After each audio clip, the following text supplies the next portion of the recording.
All right, thank you. So yes, a pleasure to be here to give the lectures about generalized hydrodynamics. So first of all, I'm very happy that Herbert Spohn already talked about that and gave very nice lectures about this. And Jérôme Dubail also yesterday gave a nice talk about that. But so I have to apologize that there's going to be a little bit of repetition just to put things in order. But I think the main goal of my lectures would be to not necessarily concentrate on given models, but tell you about the general structure of generalized hydrodynamics and basically to tell you here is how it works. And basically you can apply that to any integrable model. You know, this is kind of a strong statement. I mean, it's not exactly true, but to a large family of integrable models, this is what you have to calculate, this is how it works. And you know, this is the full theory. And essentially, I would like to come to certain applications of it. In particular, one nice application, which is a solution to the Riemann problem, so various extra things that have not been discussed. First of all, just repeat, so there are two papers that appeared in 2016, just repeat the main references, which are the references for that. So Bruno Bertini, Mario Colura, Jacopo Donardis, and Maurizio Fagotti. And our paper with Olaja Castro Varedo.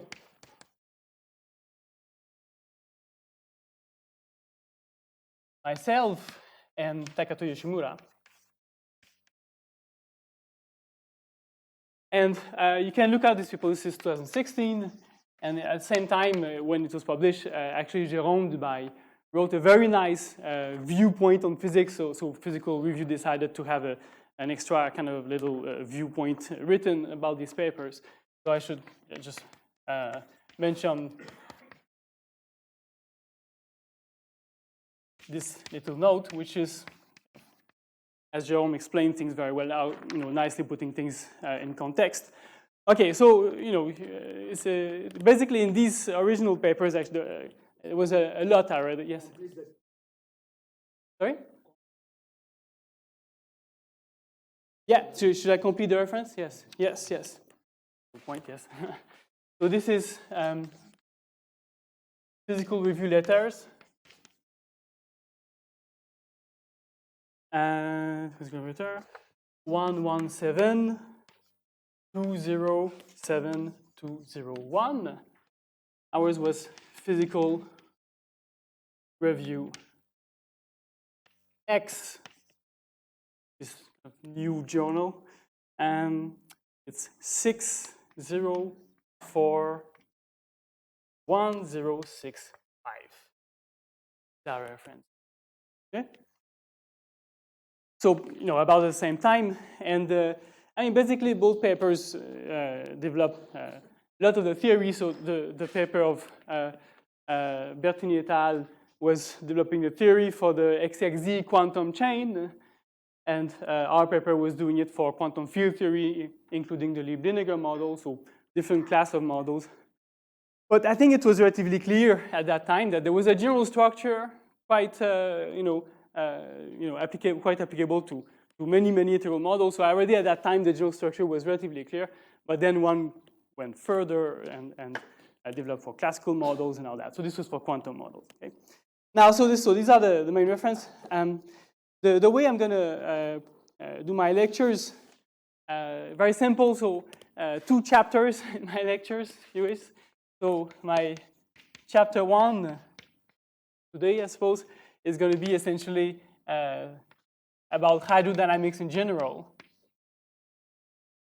Just because I want to tell you about the general structure of hydrodynamics. I mean, this is the canonical stuff that a lot of people know. What we want to calculate in hydro, the important objects, their important properties. And my chapter 2, it would be, calculating all these objects in integrable systems. So once we have all this structure, then we say, okay, in an integrable system, what are these objects? How do we calculate these things? And of course, in integrable system, we know there's infinitely many conservation laws. So already we know hydro would have to be modified, but it's not just that, right? There's more structure than just that. So what the structure tells. So there's a lot of nice important objects in there, which actually are all calculable within GHD. But all, I mean, up to some order, I will do mainly up to Euler scale. And so this is how I'd like to kind of explain the thing. So I'm not going to base things on particular models. Herbert explained the TODA chain, so you can have that in the back of your mind if you want. TODA chain or TODA fluid. And Jerome talked about Liebniger model. I'm going to do things relatively general and then maybe do some examples. Okay. So okay. What do we want to do? So what is hydrodynamics? It's extremely simple. We know what it really means. So we think about a system which is, say, in space-time, so it's x and t. And it is inhomogeneous, so the state is different at different places in space and changes with time, but it's on quite large wavelengths and kind of large scales. And so the basic main fundamental assumption, let's say, of hydrodynamics is that if you look some region of your system, so it can be your quantum chain that evolve in time, it can be your TODA model that evolve in time, it can be Liebniger model, quantum classical. You look in some region, meaning you calculate some local observables in that region, right? What do you see? Well, the assumption is that you should see something that looks like a state that has maximized entropy. So maximal entropy state. That's the kind of the basic thing. Now you can look in a different region and you will see also a maximal entropy state, whatever it is. But the main point is that these two maximal entropy states might be different. Okay? So the main bit here is that you, instead of having, so you have some kind of set of possible maximal entropy states, things that have maximized entropy. It's not a unique one, there may be many of them. But you know, there's not so many of them, right? Much less than number of observables that you have in the system. So this is a reduction of number of degrees of freedom. But still, these are degrees of freedom, so your states change in space-time. That's kind of the main thing, right? Now, what are these maximal entropy states? Well, that is model dependent, right? It depends on what model you look at. It might be, you know, it's something that you have to calculate. But what controls the maximal entropy states? What kind of states do we think system might reach when it relaxes, right? So, well, this is something we know about. So what controls that? What controls these states are the conserved quantities. Because if the system relaxes, still the conserved quantities are fixed. They don't change in time. And so whatever conserved quantities you have in your model is what will determine what kind of state you can have. These are controlled by the conserved quantities. What form do they take explicitly? Well, you have to maximize entropy. There's a standard derivation, so you should get a Gibbs form for these conserved quantities. And so we have something like exponential minus the sum of all the conserved quantities and some Lagrange parameters or thermodynamic potential associated with these beta I, qi. So I'm taking this qi notation, so slightly different from notation from Herbert, but these are the qm that Herbert used, q upper n. Right? And but okay, these states depend on where you are in space-time, and so actually what you will write is beta I of x comma t qi. So if I look at xt, I get this. If I look at x prime t prime, I get something slightly different. Okay? So this is the main thing. You have these maximal entropy states, and this is the kind of the basic hydrodynamic assumption, okay, at the Euler scale. Right? Now, so this is nice. So you have some overall conserved quantities. There are many questions within this. One question is, well, what are these conserved quantities? Another question is how you calculate this, how you calculate averages within that. And another question is, well, if these betas are different in different space-time points, you know, what controls their dynamics? Okay, that will be the hydrodynamics. Okay? So what I would like to do now is basically take that picture in this general framework and derive the basic things that we know about these states and about how they evolve in space-time. just the basic equation, basic thing that we can derive, which are completely general, and which we can then apply for integrable systems. Okay? So keep here at the general level, and then we apply on integrable systems. Now, keep in mind that in integrable systems, we have an infinite number of conserved quantities. So this sum is an infinite series, right? So there's a question of conversions, there's different questions. Okay? But for now, we can do things at the formal level. Okay? So what are these conserved quantities that we put there? Actually, that's be one question I didn't mention. What are these conserved quantities, right? So of course, we can think of the energy, right? The energy of the system is going to be a good conserved quantity to put. If you have a gas, you're going to have the momentum, the various conserved quantities that Herbert talked about in his talk to the model. These are the ones. So they all have the form of local conserved quantity. And I'm going to write them this way. Some conserved density, so slightly different notation, but some conserved density with low case, which when you integrate over x, you get the total conserved quantity. Now I'm thinking about a system that is very large, but of course here this region is to be thought of as some kind of fluid cell, right? So what is this fluid cell is a very large region with respect to the microscopic dynamics, but it's pretty small with respect to our observation scale. It's like the drop of water in the bath, right, which has a lot of atoms, but which is pretty small. Okay? So I'm thinking of a large volume. Basically, we'll be thinking of taking a thermodynamic limit for these things, but it's to be understood as describing what happens in these fluid cells in hydrodynamics. Okay?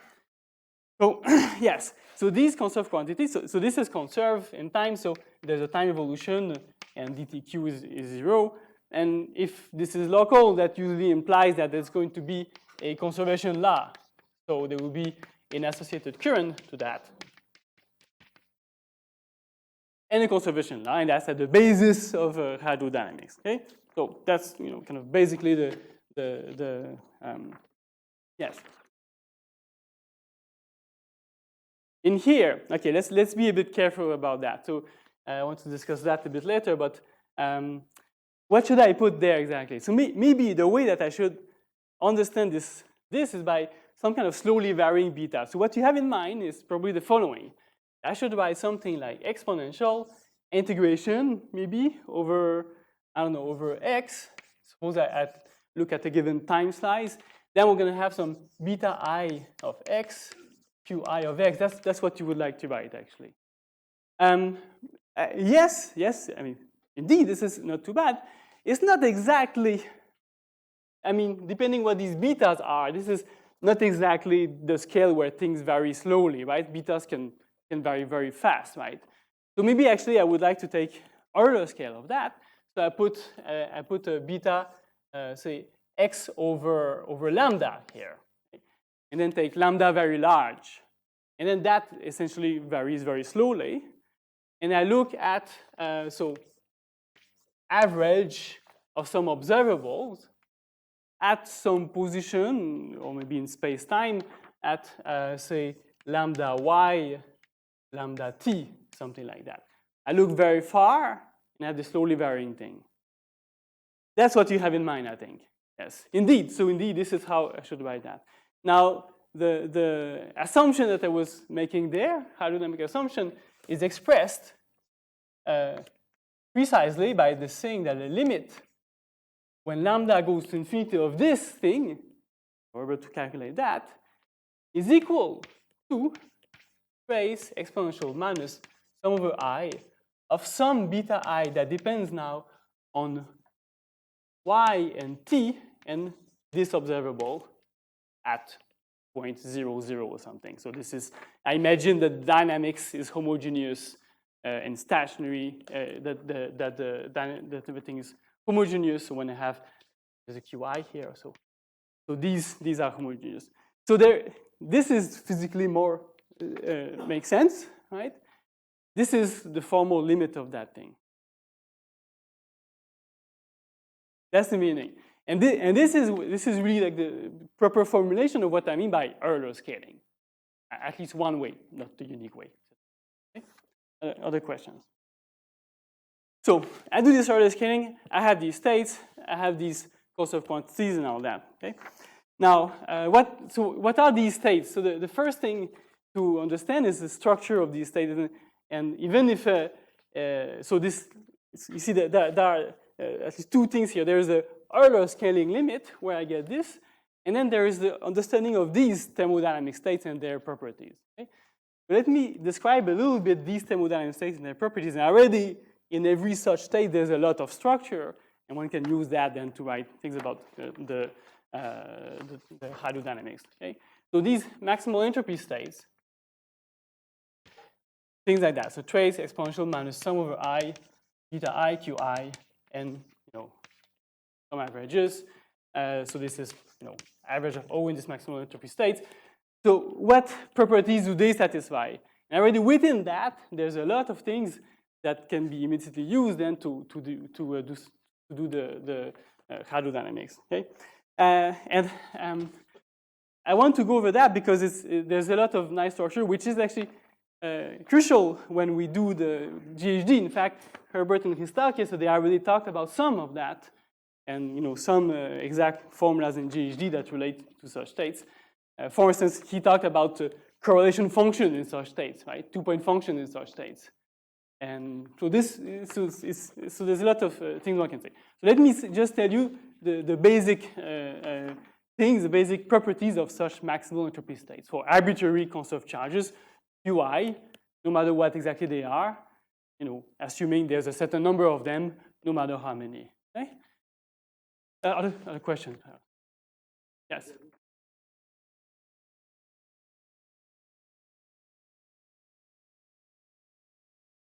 Limit of the integral. So I'll be thinking of infinite volume. So think of that as integration over R. Now, this is not defined as an operator, say in quantum model as integration over R. Think of that as a formal writing of what this Qi is. In fact, this is a good point. This is formal, right? And as a consequence, this is formal. How do we make sense of that? We don't actually need we can think of that as finite volume and take the large volume limit, for instance, right? But I don't want to put finite volume. This is more natural to be in an infinite volume limit. So what do we actually mean for this trace? There's a basic equation which is kind of at the basis of almost of everything, that if you differentiate with respect to beta I of that, what you do when you bring down so I should put a 1 over z there. Huh? Sorry, I should put a 1 over z for the normalization. Huh? That's correct. So if I do the derivative with respect to beta I, what I get is an integrated 2-point function with a qi at x and an O at 0, and I get the connected 2-point function. Connected meaning that you subtract the product of averages. Right? Now this I can integrate over R, and that makes sense as long as the 2-point function decays fast enough. Okay? If there's no phase transition by theorem of hierarchy in 1D, this actually decays fast enough. And that is actually the equation that is sufficient, in fact, to define to get a lot of properties of the states and of the hydrodynamics. Okay? So this is kind of the main equation, let's say. For what is that state? It's something that if you differentiate with respect to certain set of parameters, you get this kind of integrated 2-point function. Okay? Now,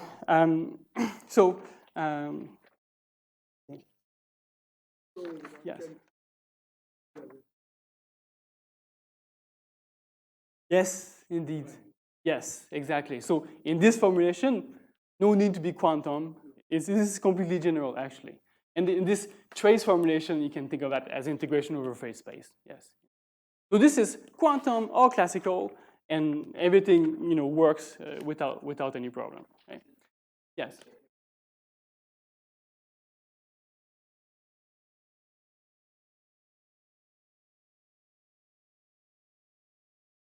For this, you mean for this to exist, or?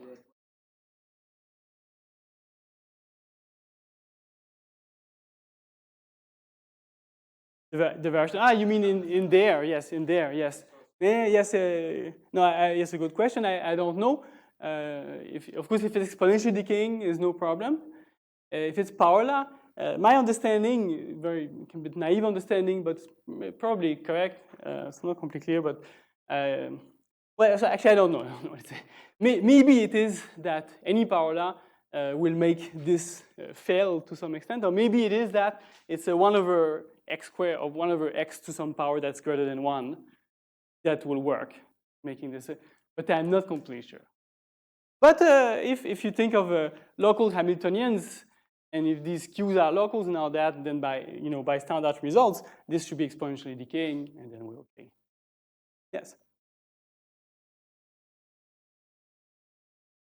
So now they don't have to commute, but this integration over x is a total charge, and this total charge, I should have said actually, all these QIs I assume to be in involution, like in integrable systems, commute with each other, so I can put this QI on the left or on the right, commuting it through exponential. It's the same thing, so I don't have to worry about this. No questions? So there is one question there. Oh yes. Sorry. Yeah. What do you mean, charge neutral?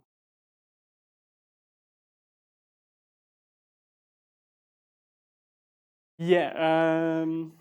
It depends. This depends. It will depend on the state, right? So it depends on the state. I mean, so the charges are, whatever they are. For instance, the constant charges, the Lax matrix from Toda model, for instance, right? The constant charge from Lax matrix, and the state is, that GGE, say, and the charges are assumed to commute with each other, Poisson commute or quantum commute, and all that. And this is it, right? So you might have a, yeah. So there's a. So I'm not sure what it means neutral, right? So yeah. Yes, exactly. It's with respect to that measure. Yeah, exactly. Right. So I should say so this can be used in order to actually define these states, right? So this is what is that? This is kind of saying that the tangent to that particular state in some manifold of states is given by this particular integrated correlation function. And that's actually a pretty useful kind of geometric picture you can use in order to have an understanding of these states. Okay? Now, what are these QIs that you have to put here? So this is, I'm thinking about that as integration over x to some local QI. So in fact, you can understand these QIs from the point of view of that integrated two-point functions. And so I just say in words, so because actually there was a question, I think Christian asked previous lectures, what are these QIs that you can put there? What is this proper space of QIs? So basically, if you see this integrated two-point function as some kind of bilinear form, then you can start with some local densities or local observables supported on finite number of sides on the chain. Look at this as a bilinear form and complete your set of local observables with respect to the bilinear form. So that gives rise to some kind of topology, some kind of norm. And within that completion, you just ask for the elements which are invariant on the time translation. These are the QIs. This is mathematically well defined. Okay? And in principle, this will tell you what is the complete set of conserved quantities that you should use in all these calculations. Did you have the questions? No, okay. Okay, so there are various things that are, so various objects which are useful to calculate from this things that were introduced also in previous talk. I mean, the first thing is to notice that by symmetry, or by the fact that this QI commutes, if I do d beta I of Qj, of course I get the same as dd beta j of Qi. It's a completely straightforward thing. So as a consequence, there is this Qi can be written as derivative of some free energy F. So just this equation implies that there is an F, such that this Qi can be written as derivative of free energy. It's completely straightforward. Of course, the free energy is just the log of that, right? But, kind of can be derived from this. Right? And what is this derivative? Well, it's basically this integrated two-point function Qi Qj. Right? So it's kind of a 1 over so it's this integrated two-point function. So integration dx Qi of x qj of 0 in that state. And this is this static covariance matrix Cij that is used all over the place in studying hydrodynamics now. So this was something that was also introduced in Herbert's talk yesterday. So, and this matrix, if you look at this, because it's an integration of the same, it's the same quantity qi, it's qi and qj, you can see that this actually, as a matrix, it's a positive matrix. So it's not a negative matrix. So if you look, so if you diagonalize it, it will have positive eigenvalues. And in fact, the point is that you should choose your conserved charges so that this is strictly positive invertible. That's kind of the thing about the conserved charges. Okay, so we have that. Now this is very simple, but we can go a bit further. So if you remember, for those who were here last week, Gunther Schutz gave a talk, and he explained that in fact we have this quite nice relation. So he wrote it as integration dx, well, one part of this relation, qi of x, j of 0. So this is now the density of charge and the associated current, right? He says that there's a symmetry, ji of x, qj of 0. He actually gave a proof of that symmetry. It's not difficult to understand where this symmetry comes from. It's actually purely using conservation laws and invariance under space-time translation. So if you write dtqi, it's purely using the conservation laws, you can deduce this thing. Okay? So what does that imply? So that implies that actually there is a similar relation for the current, right? So you can write the derivative with respect to beta I of j is equal to the derivative with respect to beta j of ji. Very similar to the Qs. Same thing as that. Consequence is that actually these ji can also be written as derivatives with respect to beta I of some function g, some free energy flux, free energy density and free energy flux. That's kind of the basic structure that we.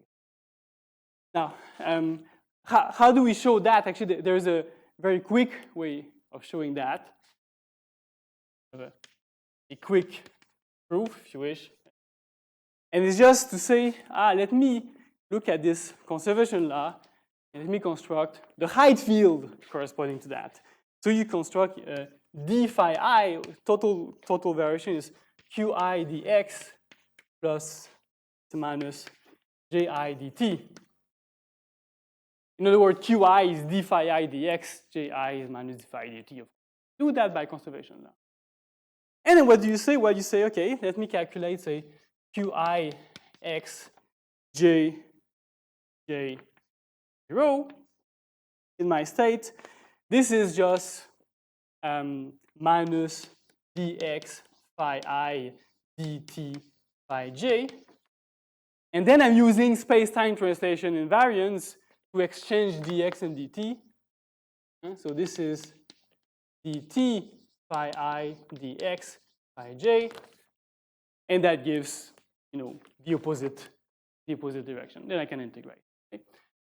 So basically, you have this symmetry. And so there exists also something that generates the current, like the free energy generates the density. Plays an important role in GHD. In fact, this is a very natural function. Yes? Yeah, so what I'm doing here, this is just kind of definition of this phi, if you wish, assuming it, it should exist by the relation. Now, what I'm saying is that I can put this dx derivative on the other side, up to a minus sign, by space translation invariance, and put the dt derivative on the other side, up to minus sign, by time translation invariance. And then I get ji at x, qj at 0 directly. This is my definition. And so I get an equality between these 2-point functions. I can, of course, integrate over x. Yeah?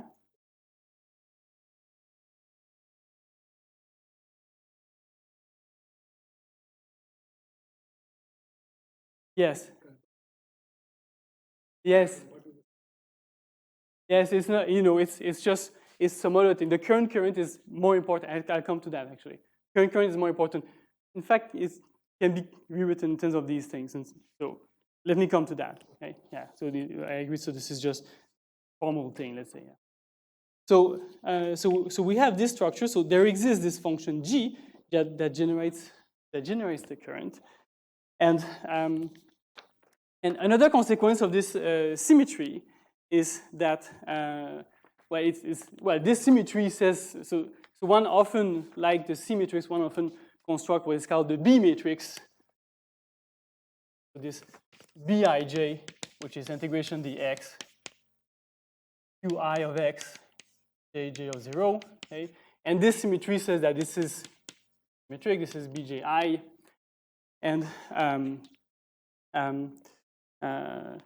And from that, from this B matrix and the current one, can actually construct the flux Jacobian, which is perhaps the most important quantity in hydrodynamics.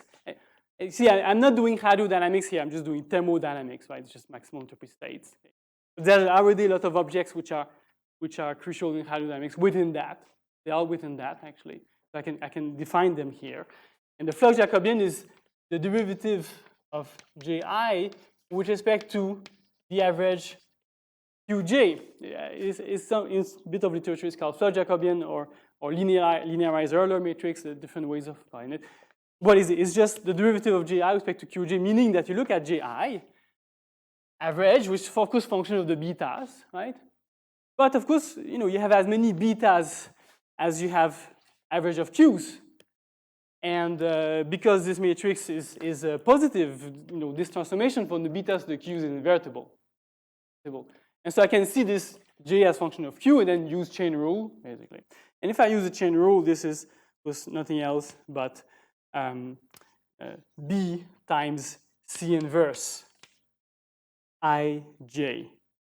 And I'm putting my indices up and down in kind of following some kind of Einstein relation where the C is seen a bit like as a matrix, and you know, with inverse, and this also will be inverse and all that. So this makes everything consistent. So this is usually denoted Aij, is flux Jacobian. So these are certain matrices that one can calculate, and the point is, if you know the free energy density and the free energy flux, you know all of that. You just have to do derivatives. You know all of this stuff. Okay? Now, because this C matrix is positive, and because this B is symmetric, the consequence of that is that A matrix can be diagonalized and it has real eigenvalues. So A can be diagonalized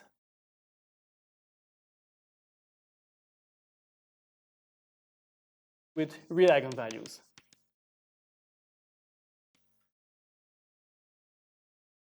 Now, so how do we see that? There's a one way to see this.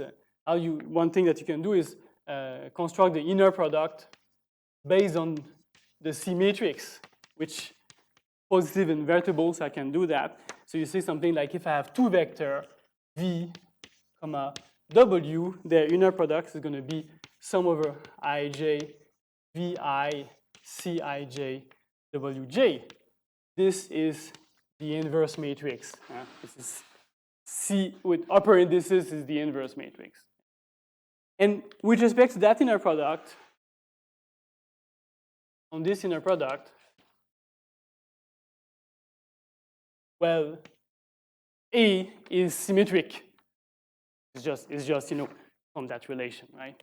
BC inverse, because B is symmetric. So on this inner product, you have V, comma AW is equal to AV, comma W. So it's a real symmetry matrix, can be diagonalized and has eigenvalues. And I'm going to denote these real eigenvalues by this notation that you know we used in the context of GHD basically, but now convenient for me to use them already here. So this matrix Aij has vectors that we denote them by Hj, L with eigenvalue which I denote Vf that depend on L. These are local effective velocity. That's how we call them in the context of PhD. They are basically the sound velocities of your models, or generalized sound velocities, but the velocity that appear there. For now, it's just eigenvalues of some matrix. Eigenvalues of some matrix, right? And they are real, so they are real things. And of course, A is not symmetric itself, so it has the left eigenvector, which is different from the right eigenvector. Actually, that's why I use this upper, lower indices to make it clearer. This is a right eigenvector, but so it has this thing. Okay? So this is a structure. Now you were asking, we're more interested in current correlation, right? Not current densities.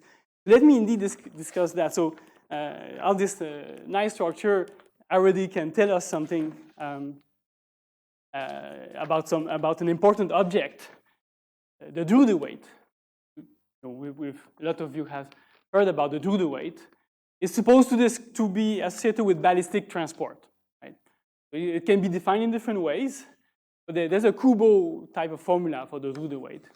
And if this Drude weight in the Kubo formula is non-zero, then that means that in your certain transport coefficient, you're going to have some delta function at a low frequency, and something corresponding to ballistic transport. Right? Without going in detail of the whole physics behind the Drude weight, let me just take the Kubo formula. So Kubo formula is Drude weight is limit when t goes to infinity of exactly the thing you're interested in, current correlation function. This is what tells you this ballistic transport. But you integrate it over time. So let's see, integrate over s from minus t to t. And then you integrate also over x over r. I don't write this over everything. And you write gi x comma s j 0 comma 0. Connected, I probably forgot my C everywhere, connected two-point functions. Connected two-point functions so that everything is integrable. You can write finite.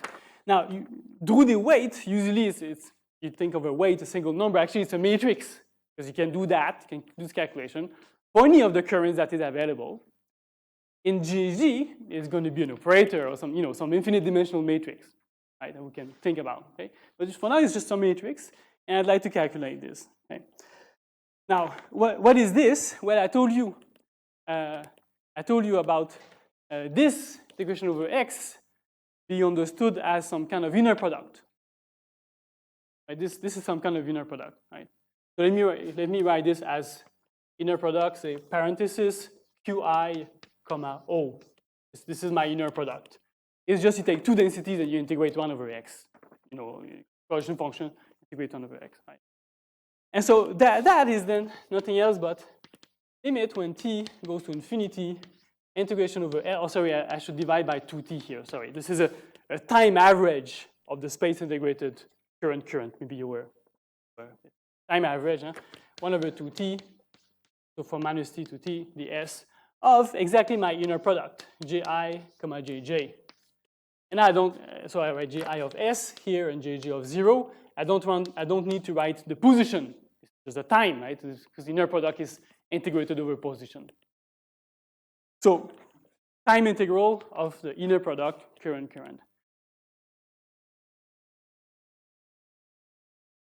Yeah, so indeed. So when I calculate that, this is my maximum entropy state. So it's good. It should be a steady state. Now you might be interested in some non-equilibrium situations. So you would have to put a non-equilibrium steady state. What are these non-equilibrium steady states? Well, we have a lot of conserved quantities here. All these conserved quantities which you can put in the exponential here. And there may be, or maybe not, but there may be a lot of them which are not time reversal symmetric, like the momentum, for instance. If you put those in here which are not time reversal symmetric, you get a state which is not time reversal symmetric. That may carry currents. And these are non-equilibrium steady states. They are non-equilibrium steady states. Maybe your system does not admit any such simple non-equilibrium steady state. These are not all the possible, no, this is kind of simple one, right? But maybe the system admits that in an integrable system, there are many charges that do admit these, currents, non-zero currents. So it's that set of states, restricted set of states, but it's still quite interesting. There's a lot of currents. So I just want to take the time average of this whole thing.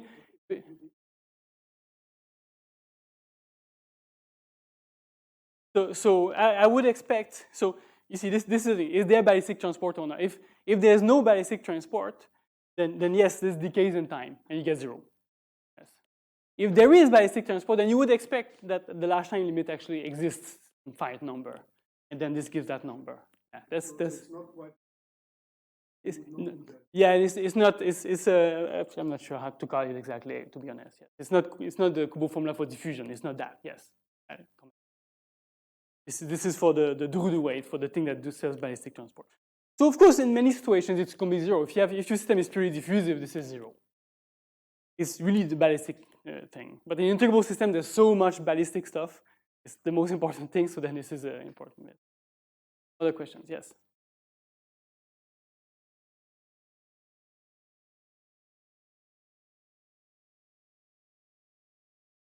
What do you mean? So I could replace time average by limit at large time. I could probably do, in most situations, I think that should be correct.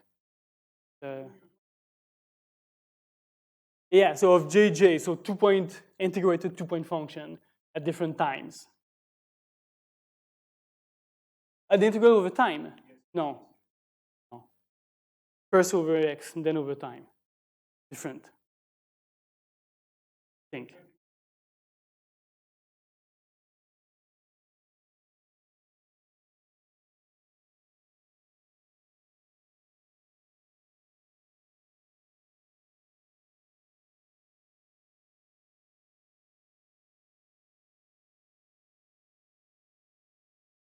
So different. Yeah. So let me erase that. So what's the structure of 2-point function? Let me discuss that a little bit. So, the phenomenology of these 2-point functions. Relatively simple, actually. So at the Euler scale. So you go in space-time. You have something there, 0, 0, and then some other thing. So Ji and Jj, it can be any local observable. What is the correlation function in these two things? But what do you expect? This is the phenomenology of it, or you can look, numerics and you see what happened. You expect that this 2-point function is going to be at large time mostly 0. Actually, it's going to be decay mostly for most directions, except the directions that correspond to these effective velocities that I've introduced. This is where you have something ballistic being transported. See with the Euler equation. And in this direction, then the decay is not exponential, usually algebraic. What the exact decay is depends on the model, depends on many things. TPZ would be 1 over is the 2/3 diffusive 1 over square root of t, something like that. But it's non-exponential. And if you have other velocities, how many you have, whatever, these are the directions where you have. And you see that if I integrate over time first, I won't get everything that I need. Not necessarily. So if you integrate over x first, then you get all of that, and then you go at large time, and you actually get all of this ballistic contribution. And these are the contribution to the Drude weight. What are these contributions? So this is the picture, right? It's a nice picture. The formula is also very, very nice. So this is the formula, right? And at the formal level, what I'm doing here, right? This is an inner product on some Hilbert space. I try to convince you one can make a Hilbert space out of this bilinear form, basically, right? The inner product on a Hilbert space, and that's a time evolution of some element in that Hilbert space. One can show that this time evolution on that Hilbert space is unitary. So of course, if you start with the quantum model, you start with the unitary time evolution.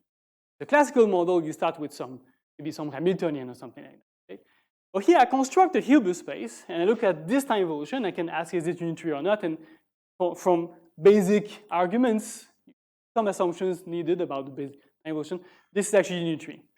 So you can use what is called the ergodic theorem, some baby version of it, let's say, where when you integrate a unitary, what you get is a projection over the invariance of this unitary. So that's the basic. So what do you get? You get that's the Drude weight. So I go here then. So you get that the Drude weight is nothing else but, and write it in a formal way like that, projection on the invariant of the time evolution, Ji, projection Jj, in that inner product. This is kind of the formal calculation. I just go in the books function analysis and I use the result and that's it. Projection, what is this projection? So this is the crucial bit. So this has to do with what is the set of charges here. Projection is on all the invariance of the time evolution, which is, as acting on that inner product. Okay? And I was telling you here, that's how I should define my QIs. So given a state, actually here it doesn't even matter what exactly the state, given a state, there's a set of QIs, which are in the completion of that bilinear form, so that Hilbert space, and which are invariant on the time. This is the set that you put there. Formally, then, what I write is P on some observable is sum over ij o q i c ij qj. You see, I put this inverse metric there because this is the two-point function of these q's. So you have to put the inverse. That's there. The C upper indexes is the inverse. That's the projection. You put that in here, and you get a nice formula. So I can write it in terms of the ABC matrices.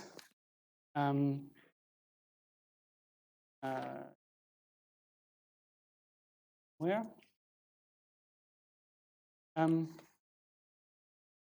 Yeah. There, I don't know. Yes. So you get a nice formula. Just in terms of this ABC matrix, you get that the D matrix is exactly equal to B C inverse B transpose, which is the same thing as A C A transpose, which is the same thing as A square C. You just use the identities that I.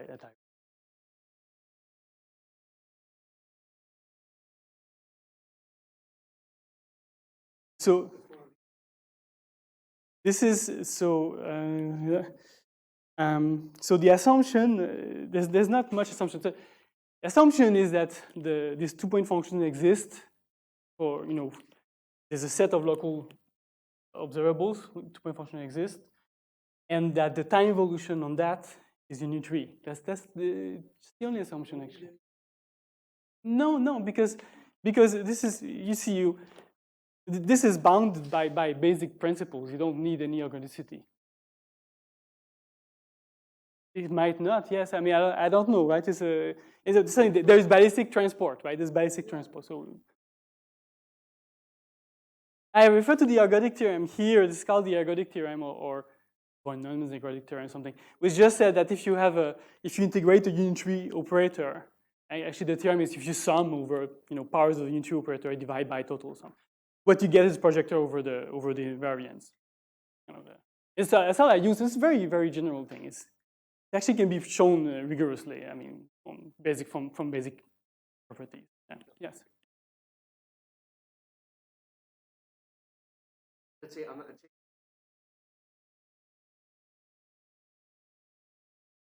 Yes. So conserve momentum. Yes, that's right. Yes, indeed. That's it. So this is general. You have a set of conserved quantities. You sum over them, and I mean non-zero. Of course, the non-trivial bit is the currents have to overlap with this thing, with the momentum. And this is this is a kind of formal, it's good, correct formula, but it's non-trivial to apply in practice. What are the non-trivial bits? So first of all, in practice, you need to know the complete set of conserved quantities. Integral model, this is a non-trivial thing. And second, you need to just be able to calculate that, right? Inverse the matrix, maybe a big matrix now that. So non-trivial. Yeah. Yes, yes, yes, yes. Yes, true, yes. Yes, yes. That's right, that's my understanding as well, yes. This is the property of an infinite system, really.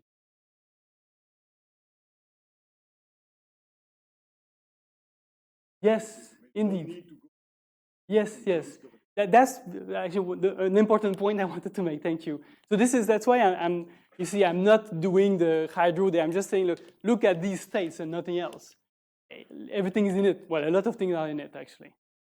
In particular, the Drude weight. Of course, you have to be careful. So the Drude weight, I use this formula. Now, this formula, to derive it, properly, you have to think perhaps about a non-equilibrium situation near equilibrium and see how things propagate, and then you derive the formula, right? Once you have the formula, then you don't need anything else. Really from the thermodynamics, if you will.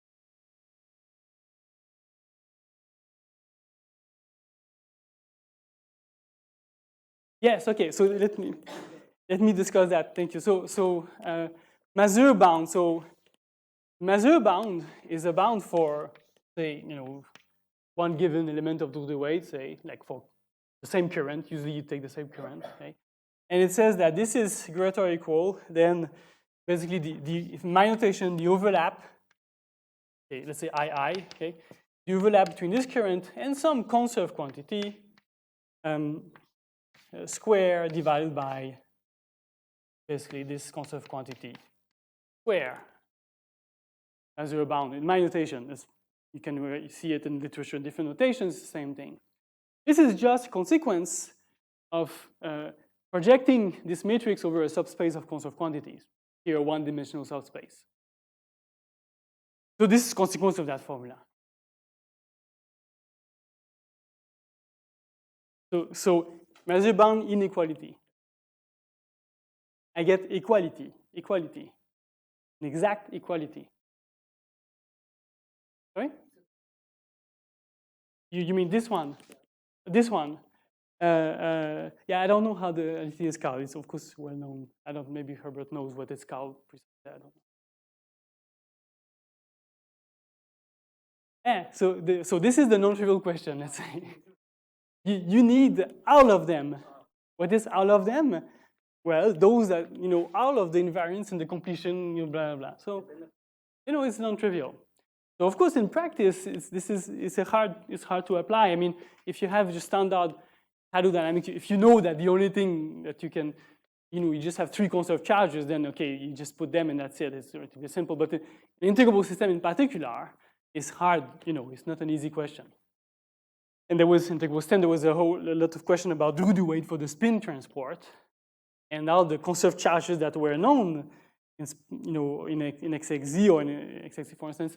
They didn't have any overlap with spin at some point in time. And then Thomas found new charges that had non-zero overlap, the story more or less, and we got this. And then eventually with GHD, we realized how to represent the C, A, and B matrix exactly in terms of all the charges, whatever they are, without having to name them all. And we could write this exactly using this formula.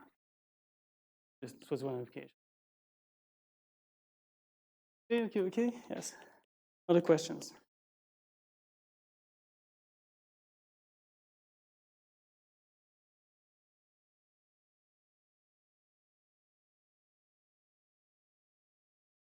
So kind of this inner product. This one there. So this is, all I want to say here is C can be seen, is a positive matrix. So it can be seen as generating a different bilinear form. Like if you take just vectors with n components, the beta i's won't have n components. You can just take the dot product of that. That's some bilinear form. But I'm telling you, instead of taking just the dot product, take this particular inner product where you put the C in between. And it's a good inner product. C is invertible, positive, now that. And with respect to that inner product, A matrix is symmetric in real, so hence Hermitian, hence can be diagonalized. So it's just my argument to say that I can diagonalize the A matrix. I actually don't need it anywhere else, to be honest. Just the argument to say, then I can write this and have this VF. And once so maybe I should mention now, so once I can diagonalize the A matrix, then you see the Drude weight has A matrix in it. So if I diagonalize it, I'm going to have some VF in here. So in the right basis, the Drude weight has a VF square, proportional to VF square, the right basis. So the effective velocity controls Drude weight, which is fine, right? Of course, it will have the sum of all possible VF. So basically, it's this picture. So this Drude weight knows about that velocity, that velocity, that velocity. Like diagonalizing a matrix appropriately. Okay. Okay. Now I would like to do. So maybe actually I can mention one formula. That's okay.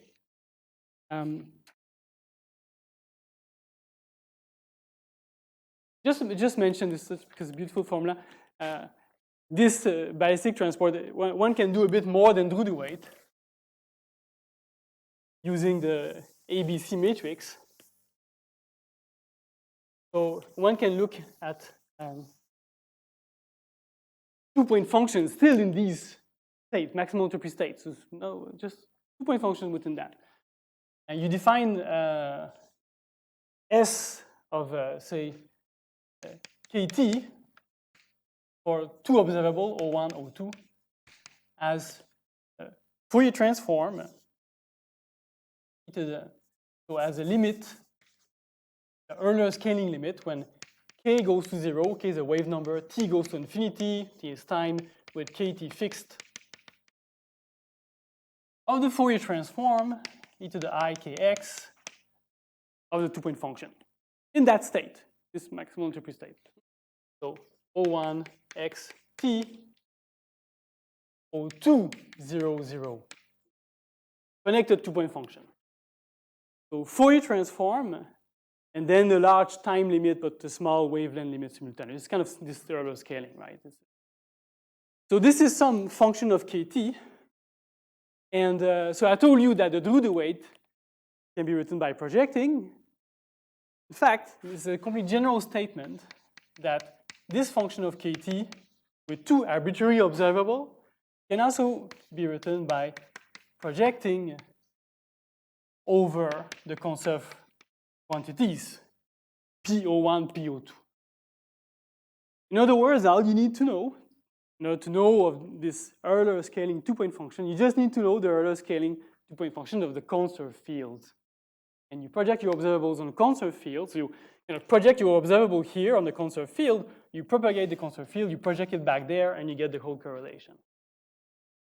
It's a slight generalization of this thing. This is a bit harder to prove, but it's possible to give good arguments for it. And that is what essentially is what Herbert used in his talk. So essentially, he used a bit more than that. It's at the basis of it. So projection over conserved densities at large spacetime. Okay, questions? Yeah. Mm-hmm.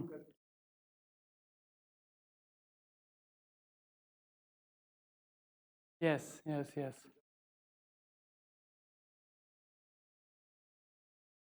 Right, that's right. So this is the hydrodynamic reduction of number of degrees of freedom. Here is not assumed, right? It's just look at two-point function on some maximal entropy state.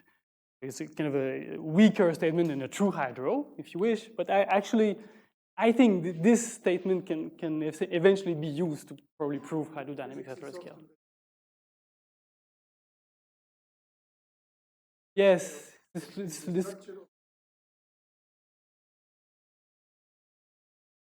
So no, I mean, the maximal entropy state is basically defined formally by this equation, if you wish. I mean, it's nothing much more else that we use. In fact, for this statement, we need to know very little of that state. it just needs certain basic properties. It doesn't need to be a maximal entropy state as defined like that. Probably, the properties imply that it will be that, I don't know. But it just needs certain properties, like things should decay fast enough at large distances. How fast? One should have, parameters, but like exponential is fine for instance.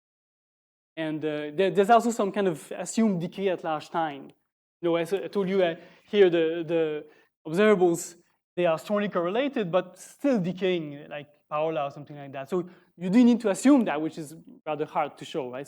So this is perhaps some kind of ergodicity, the thing that you were asking about. Not all states will satisfy this. There are some assumptions which are non-trivial. Once you have them, then this is the questions. Okay, now let me go to so the Euler hydrodynamics. I just want to say some basic things, and probably, I'm not sure if I have time to do today, but then kind of tomorrow I can apply integrability to all of that. That's like chapter 1, chapter 2, if you will, right? Yes. Yes. This is k to 0, t infinity with kt fixed. Yeah, so this is that limit. It's currently between the limits only. Yeah, this is really the scaling limit, Euler scaling limit. Okay, no questions? Okay, now, so what do I want to say? Yes, I want to say just a few things, not too much about hydro. So now, actually, here, this is good, this is there, that's what we need. So the hydrodynamics, this is all this thing that I've said now is pretty sturdy, actually. It's quite, based on basic properties of state, you can prove things, actually, certain properties. But now I want to do hydrodynamics. I want things that move in space and time, like the pictures that I had there. So I want to assume something, and basically this is what I'm assuming. I'm making a bit more strong assumptions here, actually. Things that I don't know how to prove. This is a bit more difficult, let's say. It's kind of one of these important problems of mathematical physics, proving the emergence of hydrodynamics in a non-trivial Hamiltonian system, right? So this is basically what I'm assuming that, right? So okay, so I'm assuming this. I'm assuming that you have some initial condition, let's say it can be of that shape. So slowly varying betas. It doesn't have to be on that shape, by the way. It can be something else. But you assume that somehow after large enough time, on large enough scales, things have thermalized. And then you get that your averages, your observables, if you look at them at Euler scaling, they will be more or less described by locally maximal entropy states. Then you really have the maximal entropy state that depends on the space-time position and all that. Okay? So we've studied this maximal entropy state. There's a lot of nice properties. Now, what do we want? We want the dynamics for the states. And here my states are parameterized by the betas.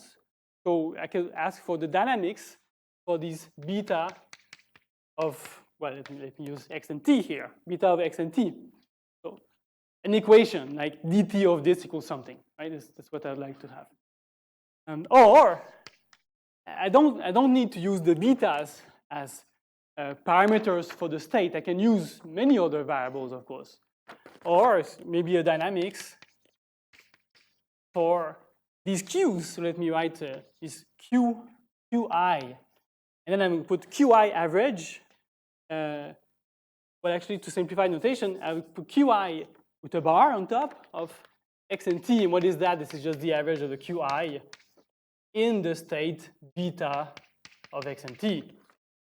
The qi in this local state, right? And because the C matrix is positive invertible, one expects a one-to-one map between these two, at least within appropriate spaces of beta i's, right? Maybe the beta i's must be positive, right? Some restriction, global restriction, locally invertible. Okay, so you have that. Now, so what is the equation? Well, so we know certainly that dtqi plus dx ji is equal to 0.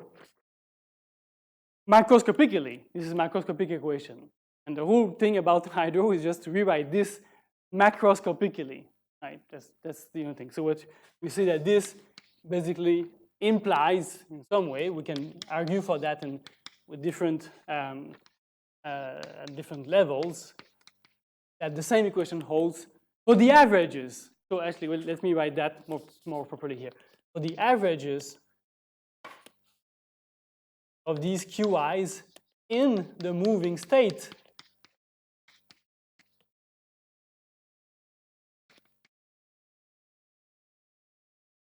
And that is now an equation for the betas, right? If I know how these are expressed in terms of the betas. And that's the equation that you use for your hydrodynamics. Now, how do you derive this from this? This is at macroscopic level. This is microscopic level. You can think of it as just, I mean, one way of thinking about it, to derive it, put in quotes, let's say, not a full proof, but you rewrite the global version of this. You integrate over a surface that thing, and you get integrals over the boundaries of these local averages, and then you make this assumption everywhere on that integral over the boundaries. If you make this assumption everywhere, you get integral over the boundaries of the perpendicular current, but locally average, and then you write it back in local form. Okay, so that's my way of thinking about it. Okay, and so there's kind of a two-step first, but three-step first. Rewrite this in global form, then apply this approximation on that global form. The global form is now at macroscopic level, going through many fluid cells. Rewrite this, and then rewrite the global form in local form for your Euler hydro. In this last step, actually, you might be making a mistake. In particular, often when you try to solve Euler hydro, you find a weak solution. So you find that your solutions develop singularities and all that. So then you have to think, okay, well, wait a minute. What I had was the global form. You just come back to the global form. So when I write this local form of conservation at macroscopic level, it's with this caveat that actually, that might not be quite correct, but it's the global form integrated over surface of that, which is the more correct one. Okay, so this is the equation, and now we just want to, okay, so we can work this out a little bit. I introduced the A matrix and the C matrix. Well, I can write this as D2 dt Qi bar. It depends on X and T. Does you have a question, yeah?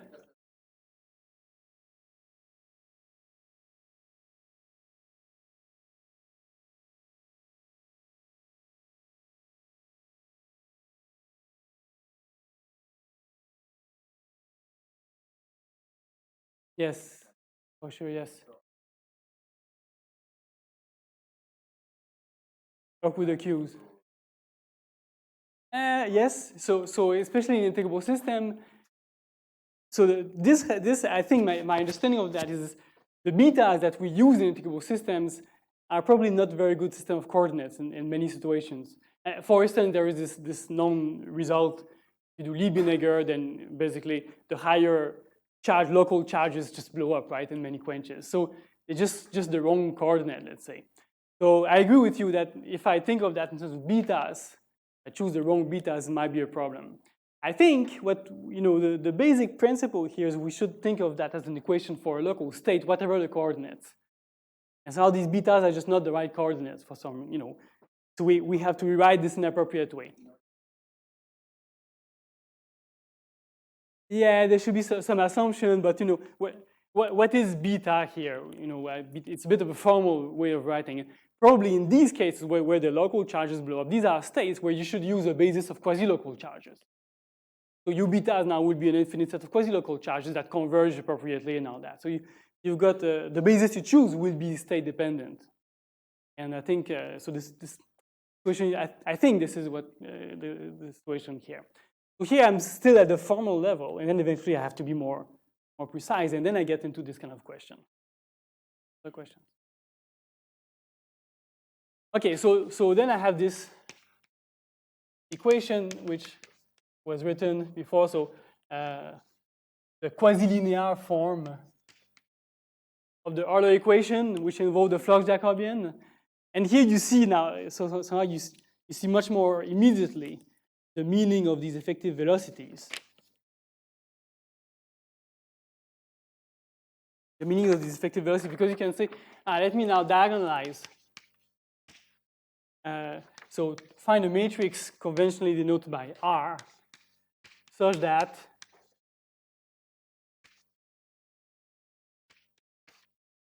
when you do the similarity transformation of A, you get diagonal matrix with VF. Okay, so this is what I denote as VF. They just as a matrix, diagonal matrix. And if I find some coordinates,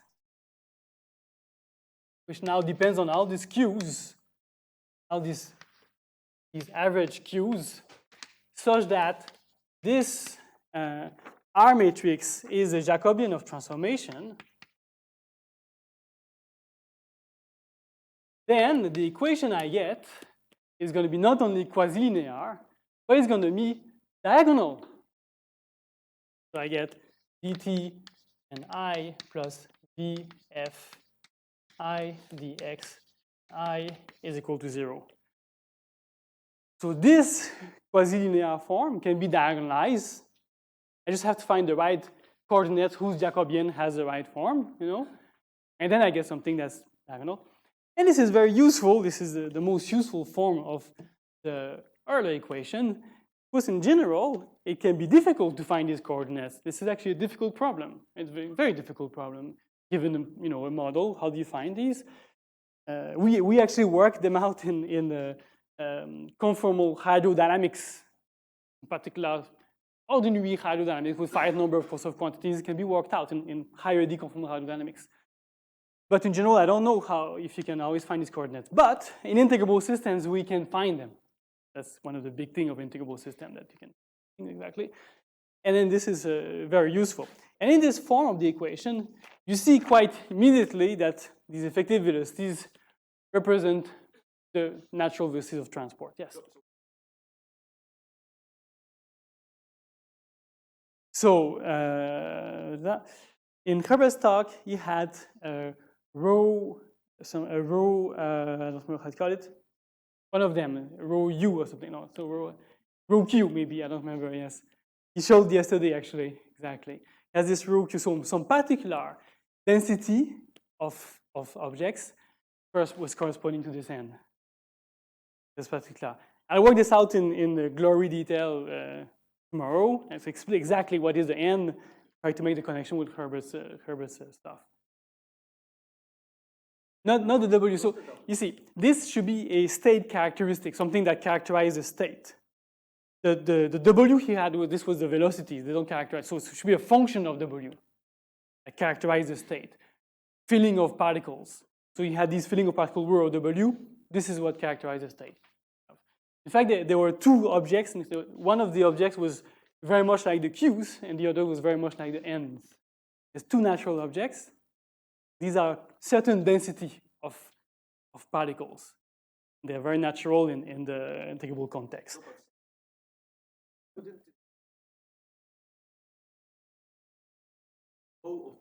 Yes, that's right. Yes, that's it. So basically the I in an integrable system, that maybe I come to now. So the set of indices I, which is all your possible velocities, becomes continuum. So you have a continuum of velocities. In particular, then if you come back here, I was telling you the correlations are exponentially decaying except on lines. But if you have a continuum of velocities, they're not exponentially decaying anywhere. Well, you might have, it's a spectrum, but you might have a maximum and minimum, then beyond that they will be exponentially decaying, but within the spectrum they are not. But they are decaying, usually they are decaying a little bit faster than the generic 1 over square root of t or 1 over blah blah. Usually they're decaying like 1 over t, ballistic type of decay. So this, when you have the spectrum, then you should have 1 over t decay everywhere. So it's a bit different. Nevertheless, formally, all the formulas seem to work, right? Okay, so these are the hydro equation, and basically this is what we want to calculate. Actually, there was one thing I wanted to say. This was not discussed. I'm going to do integrability. I'm going to start with integrability tomorrow and really make the connection with Herbert stuff. Okay? But Now I don't think I have time. But there was one thing which is, I think has not been discussed, is this idea of entropy. So when you discuss fluids, it's good to think about entropy, in particular when you have diffusion, dissipation, entropy increases, and all that. Now, at the Euler scale, entropy does not increase. Entropy actually is constant. Euler does not change entropy. So there is a function. It's a complete general thing again. It's just completely from the general formalism. You don't even need the trace e to the minus beta q's now. It's just from the general formalism. You can define some entropy density, which looks very natural, okay, as sum over I, beta I, qi bar, my qi bar, well, okay, qi, yeah, qi bar, minus this f, the free energy density. I told you that it should exist, right? It's from the basic properties. And you can define some entropy current, which looks very similar to that. So beta I. Now what I put, the ji, so it means ji bar. So this ji bar is basically that, right? The ji is on the local fluid cell. And what do I subtract here? Those who listen. But G, yes. And of course, what we find from the Euler equation, this or that, let's say, that implies that dTs plus dx js equals 0. So this is conservation of entropy. And that actually tells you perhaps a bit more of the meaning of that G, right? It has to do with entropy current. So this is a general thing. And again, in the integrable system, we can, so it's very interesting. So this is a completely general formulation. This is just, take a hydro, this is it, right? This is entropy, and that satisfies that. In the integrable system, there was something known as a Yang-Yang entropy, calculated by Yang and Yang a long time ago, just from Bethe and Zatz and all that. Turns out that this is exactly the Yang-Yang entropy density one can show. So the Yang entropy had already this kind of hydro picture behind and so on. So this is the thing. And finally, I think it's worth, so saying one word at least about diffusion. So I'm not going to discuss diffusion in integrable system, but I don't know where my sheets of paper are, but it doesn't matter. I'm not going to discuss diffusion in integrable system, but Jacopo Denardis will talk about that. Here, we'll talk about that in his talk. Let me just say, so what is, when we want to go beyond Euler, what do we do? What's the general structure to go beyond Euler, like within this general formalism? So here I said locally, right, you have maximized entropy and all that. So this breaks down now. Beyond Euler is not quite true anymore. How is it not quite true anymore? Well, you write something like that. You say that my current, my average current now, is gonna, so let's see, you still characterize the local state by your Q bar of x and t, which is the average of this Qi in, at position x and t. Now, this is no longer an average in some locally maximal entropy state. It's not, right? It's just some average, in your system evolves in space, evolves in time, in space-time dependence. You just calculate that. It's just some number, right? And then, so the assumption of hydrodynamics, this is the basic assumption, is that you can still use that to fully characterize a state. This is the reduction of number of degrees of freedom, right? Can you do that? Now, how do you use that to characterize a state? That's the question. You can, but how do you do? Well, you write your J bar as, well, what it would be within that state. So how do I write it?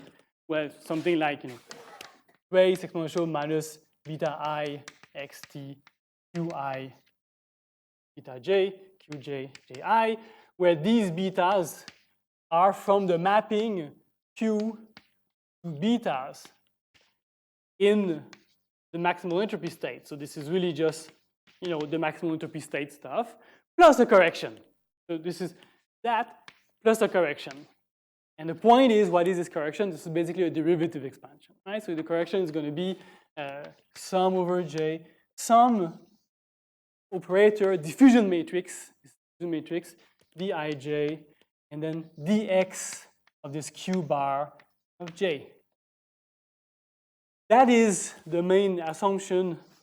Well, there are two assumptions here. One is reduction of number of degrees of freedoms. Two is derivative expansion. Two assumptions are non-trivial, separate assumptions, non-trivial. And once you have that, you again just write your conservation law. So basically you say now I can use that and still write dtqi plus dxji equals 0. But now using this, and you see you get a higher derivative term.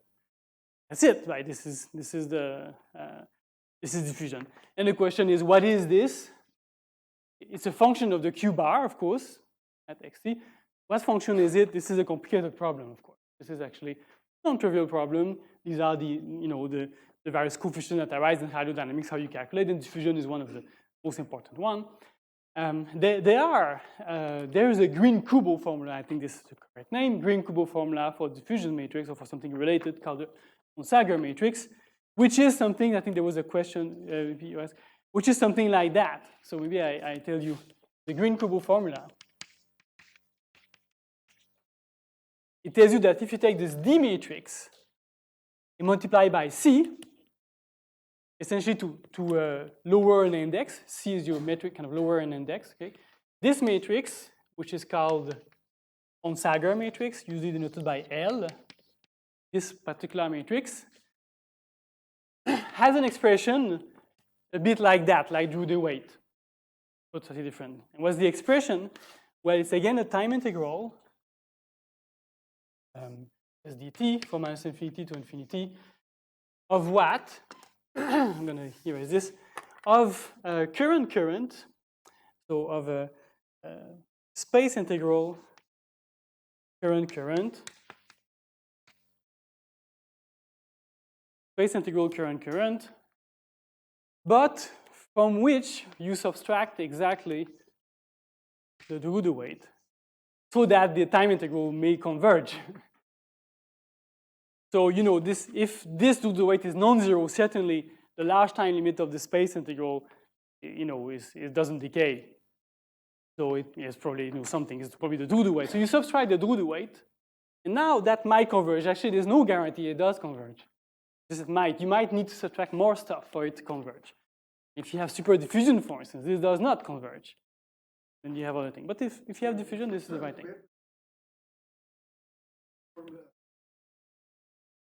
Yes, yes, this implies that, yes.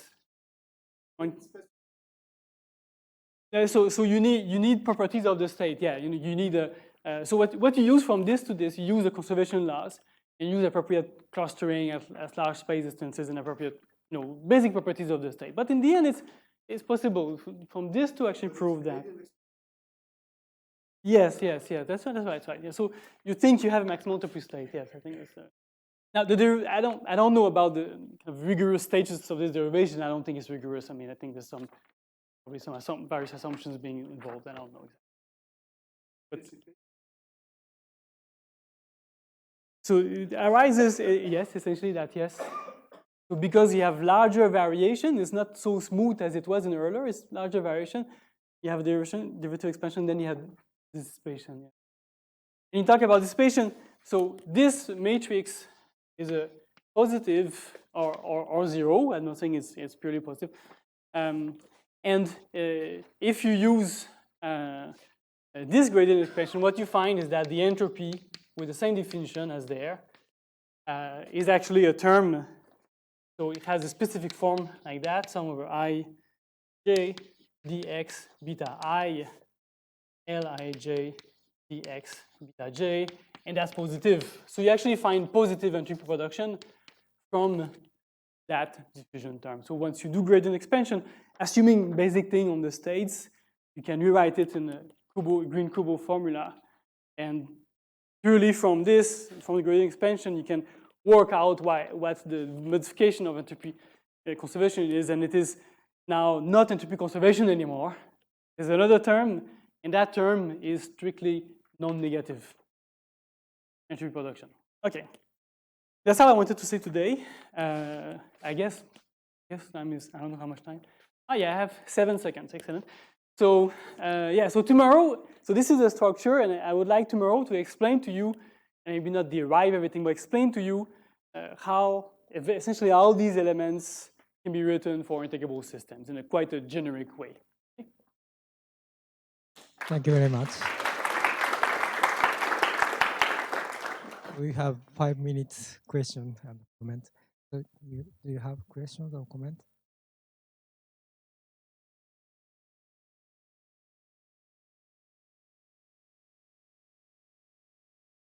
Yes. Yes, there are conjecture, but like a one-dimensional system, you have that this is infinite.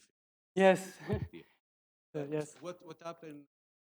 The conjecture about Integrable system. integrable. Yes, exactly. It's a very good point. Thank you. So of course, I wrote these formulas now, but typically this is rather useless because it's infinite. Correct? I mean, and you have super diffusion, and you have some, non-linear fluctuating hydrodynamics of Herbert that, explains all that, gives some good intuition about it. But we believe that in integrable system, this is finite. Not only we believe it's finite, we have a conjecture for the exact form of that matrix. So what it is, something calculated within thermodynamic Bethe ansatz or kind of the objects that Herbert defined in his talk. You can write something. Now, I should say, so we have a conjecture, so we calculated it, let's say, using form factor expansion, using certain techniques in quantum integrability. And, but this was actually already calculated in the hard-rod gas, proven rigorously, where it is seen also to be finite. And our formula is specialized to a classical system agrees with the hard-rod gas. So there seems to be a generic formula that characterizes it. So it looks like it's finite. Now, why is finite? Why there's no super diffusion and all that? Well, it's a bit. Yes, I don't have a precise, complete answer for that. Maybe I'll let Jacopo explain in his talk. Huh? Yeah. So I should say. So indeed, but so there is generically there is diffusion, finite diffusion for the generic conserved densities I'm thinking about, like those that Herbert was talking about. But certain conserved densities, like the spin in a Heisenberg isotopic chain in a SU2 invariant state, has an infinite Onsager matrix coefficient. And there it is super diffusive, and there's this very beautiful work of Buchandani recently that explains that. So that then it's finite.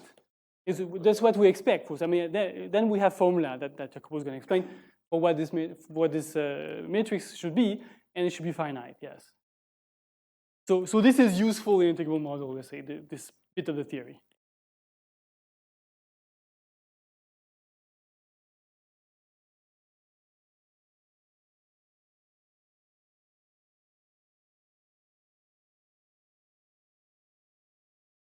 So this is a question about the C matrix.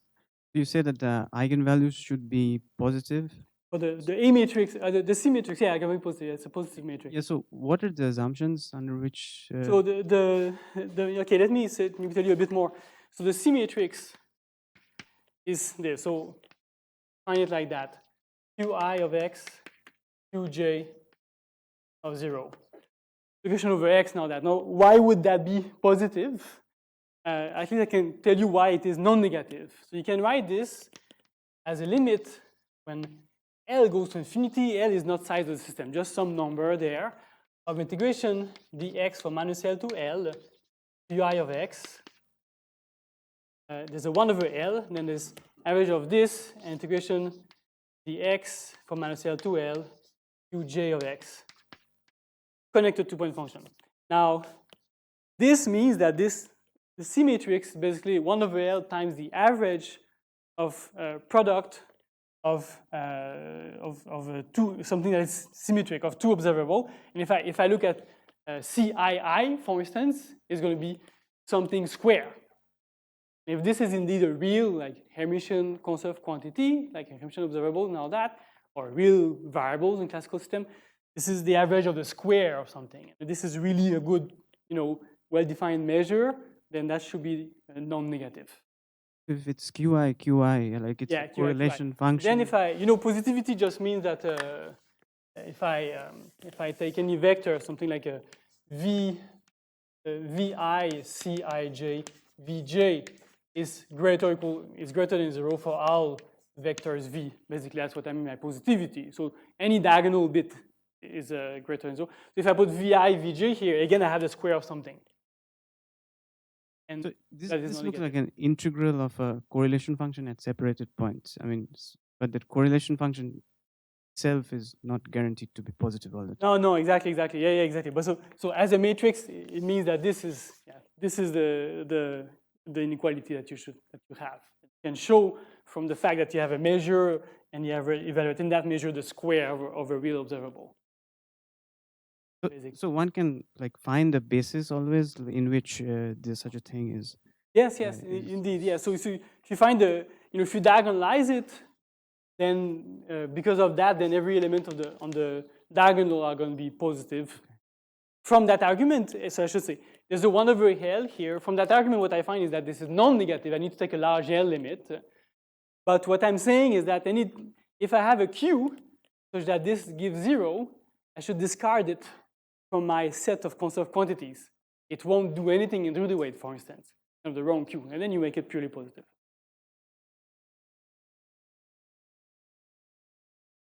So in nonlinear fluctuating hydrodynamics, one typically has a finite diffusion constant as an intermediate step to deriving anomalous transport. So how do I reconcile it with that formula? I don't, maybe Herbert can answer.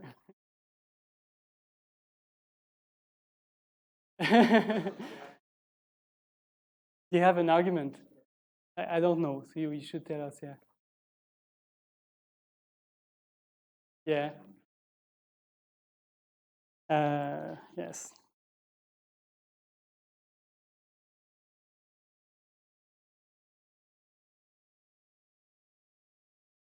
Questions or comments?